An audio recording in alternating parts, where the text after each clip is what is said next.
आगे बढ़ते हैं, अगली खबर का भी रुख करना है। बड़ी खबर आपको बता दें, जम्मू में नशा तस्करों के खिलाफ एक्शन जारी है, जहां पर दूसरे दिन नशा तस्करों पर बुलडोजर एक्शन हुआ है।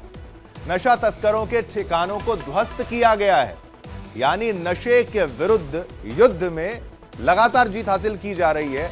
नशा तस्करों के ठिकानों को ध्वस्त किया गया है। यहां पर वजीर चक इलाके में बुलडोजर कार्रवाई हुई है और पुलिस ने अवैध कब्जा खाली कराया गया है, पुलिस के द्वारा खाली कराया गया। तो वजीर चक इलाके में ये बुलडोजर कार्रवाई की तस्वीर भी आप देखिए, कैसे बुलडोजर कार्रवाई जो है वो की जा रही है। पीला पंजा प्रशासन का जब चलता है, ये नशा तस्करों के खिलाफ ये अभियान है, उन पर नकेल कसी जा रही है। और आप देखें कैसे वहां तमाम जो सुरक्षा बल के जवान भी हैं और क्राइसिस रिस्पांस टीम भी आप देख सकते हैं वहां पर मौजूद है। सीआरटी व्हीकल जो है वो जम्मू पुलिस की वहां पर मौजूद है और ये एक्शन लिया जा रहा है, एक्शन किया जा रहा है जहां पर इस ढांचे को गिराया जा रहा है। तो जम्मू में नशा तस्करों के खिलाफ एक्शन जारी है और दूसरे दिन नशा तस्करों पर बुलडोजर एक्शन हुआ है। कई ठिकानों को ध्वस्त किया गया है। वजीर चक इलाके में बुलडोजर कार्रवाई हुई है, पुलिस ने अवैध कब्जा खाली कराया है। जो अवैध कब्जा है उसको खाली कराया गया। पूरी दल बल के साथ जो है पुलिस वहां पर मौजूद है, किसी भी स्थिति से निपटने के लिए वहां पर ये जो है पुलिस और हमारे सुरक्षा बल के जवान वहां पर आप देख सकते हैं उनकी मौजूदगी। वजीर चक इलाके में ये बुलडोजर कार्रवाई की तस्वीर आप सबसे पहले देख रहे हैं इंडिया डेली पर। नशा तस्करों के ठिकानों को ध्वस्त किया गया है। एक संदेश दिया गया है कि अगर आप नशा तस्करी में सम्मिलित होते हैं तो आप पर कैसी कार्रवाई होगी, तो वह ऐसी कार्रवाई होगी जिसकी तस्वीर आप अपने टेलीविजन स्क्रीन पर इस वक्त देख रहे हैं। देखिए कैसे यहां पर ये प्रशासन का ये पीला पंजा चला है, ये बुलडोजर एक्शन हुआ है और नेस्तो नाबूद कर दिया उनके ठिकानों को। इस पर और जानकारी के लिए रुख करते हैं हमारे सहयोगी रमन सैनी का। रमन, ये जो तस्वीर इस वक्त टेलीविजन स्क्रीन पर हम चला रहे हैं, ये संदेश बिल्कुल साफ है।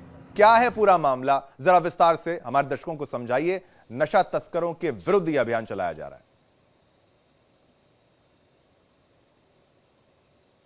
जी हाँ, बिल्कुल शिवम, देखिए जिस तरीके से नशा तस्करों के खिलाफ एक निर्णायक लड़ाई की शुरुआत जम्मू कश्मीर के अंदर हो गई है। नशा तस्कर यानी कि नार्को टेररिज्म और मेन टेररिज्म एक दूसरे के साथ जुड़े हुए हैं। नशे की खेप को बेचकर जो पैसा उगाया जाता है उससे टेररिज्म को ग्लैमराइज करने और यहाँ पर उसमें गतिविधियों में और आतंकी गतिविधियों में बढ़ावा देने की कोशिश, उसी पैसे का इस्तेमाल करते हुए जो है वो किया जा रहा है। इसीलिए लगातार जो है वो कार्रवाई की जा रही है। कल भी हमने देखा कि बिश्ना का इलाका, जहाँ पर 131 बीघा जमीन जो है उसे मुक्त करवाया गया नशा तस्करों का जो अवैध कब्जा था। और आज उसी के वजीरागढ़ एक इलाका पड़ता है जहां पर बाकायदा 14 कनाल जमीन, जिस पर बाकायदा इंफ्रास्ट्रक्चर नशा तस्करों ने तैयार कर रखा था। आप इमारत देख सकते हैं कि किस तरीके से बाउंड्री वॉल बनाई गई थी वहां, और ये सब जो है सरकारी जमीन पर अवैध कब्जा किया गया था। आज उसे भी पूरी तरीके से डेमोलिश कर दिया गया है, गिरा दिया गया है और साफ संकेत दिया गया है कि जम्मू कश्मीर के अंदर नशा तस्करों की खैर नहीं है। ये कवायद लगातार चल रही है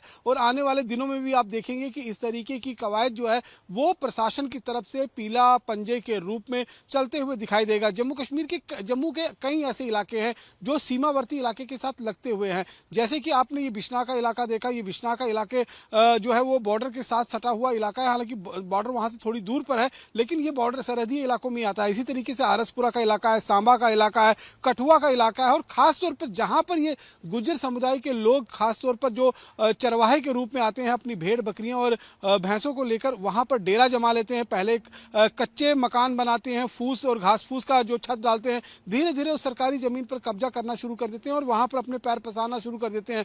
ये सिलसिला पिछले काफी समय से चलता आ रहा था और पहले इनको जब यहाँ पर चाहे वो उमर अब्दुल्ला की सरकार धारा 370 के पहले खत्म होने से पहले थी या फिर महबूबा मुफ्ती की सरकार थी, तो राजनीतिक शरण जो है वो उनको मिल जाती थी। अगर पुलिस कोई कार्रवाई करती थी तो कहीं ना कहीं इनको इस तरीके से, क्योंकि ये गुज्जर समुदाय के लोग रहते थे, मुस्लिम समुदाय के लोग रहते थे, इन पर बहुत बड़ी कार्रवाई नहीं होने देते थे। लेकिन अब परिदृश्य अगर हम देखें पूरी तरीके से बदल चुका है। जम्मू कश्मीर में लेफ्टिनेंट गवर्नर मनोज सिन्हा की अध्यक्षता में जो एडमिनिस्ट्रेशन, जो पुलिस काम कर रही है, वो किसी भी तरीके से किसी भी नशा तस्कर को बख्शने के मूड में नजर नहीं आ रही है। क्योंकि जैसे मैंने आपको बताया कि ये एक सिक्के के दो पहलू हैं, चाहे वो नार्को टेररिज्म हो या फिर मेन टेररिज्म हो, ये दोनों एक साथ जुड़े हुए हैं। जो नार्को टेररिज्म से पैसा उगाया जाता है उसे मेन टेररिज्म के इस्तेमाल के लिए, उसके बढ़ावा करने के लिए जम्मू कश्मीर यानी रमन, इसमें जो आपकी बात मुझे समझ में आ रही है ये बहुत बड़ा मुद्दा था। अगर आप जम्मू की बात करें, कश्मीर के मुद्दे तो हम सारे कवर करते हैं, टच करते हैं, जहां पर आतंकवाद एक बहुत बड़ा मुद्दा है, लेकिन ये जो मुद्दा आपने अभी उठाया, ये डेमोग्राफी चेंज की ओर तो इशारा नहीं कर रहा है, जहां पर सरकारी जमीनों पर कब्जा करके एक ऐसे वहां पर अपने स्ट्रक्चर्स बनाना और धीरे धीरे कब्जा करना, जहां पर पहले राजनीतिक संरक्षण होता था। यानी कि वो डेमोग्राफी चेंज की ओर इशारा करने वाले और तो हम नहीं जा रहे थे यहां पर।